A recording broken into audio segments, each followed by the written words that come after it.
Le 6 mai prochain, John Hurst va voter et ce sera seulement la deuxième fois de sa vie. Il a passé 25 ans en prison pour meurtre et en Grande-Bretagne, les prisonniers n'ont pas le droit de vote. Une injustice pour John qui a saisi la Cour européenne des droits de l'homme il y a 6 ans. La Cour lui a donné raison, jugeant que la Grande-Bretagne violait la Convention européenne des droits de l'homme. Mais cela n'a rien changé. Je pense que toute cette affaire, c'est dégueulasse et personne ne les coince là-dessus. Aujourd'hui, John veut que le gouvernement respecte la loi, comme lui a dû le faire à l'époque. Comment je peux demander le respect des droits de l'homme pour les prisonniers alors que j'ai pris la vie de quelqu'un, ce qu'on n'a pas le droit de faire évidemment. Alors j'ai dû accepter cela et dire oui, j'ai mal agi.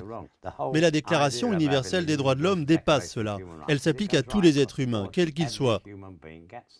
La Grande-Bretagne refuse le droit de vote aux prisonniers depuis 1870. Cela fait partie de leur châtiment.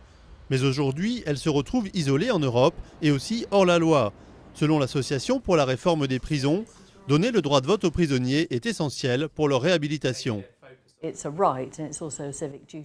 C'est un droit et c'est aussi un devoir civique d'exercer son droit de vote. Alors ce n'est pas surprenant que l'association des directeurs de prison y soit favorable, parce qu'ils pensent que cela fait partie de la réinsertion. Le gouvernement devrait finalement mettre fin à l'interdiction, mais il persiste à dire que cette mesure est un châtiment approprié pour certains criminels. Le 6 mai, 70 000 prisonniers seront encore privés de vote. John, lui, pourra se faire entendre.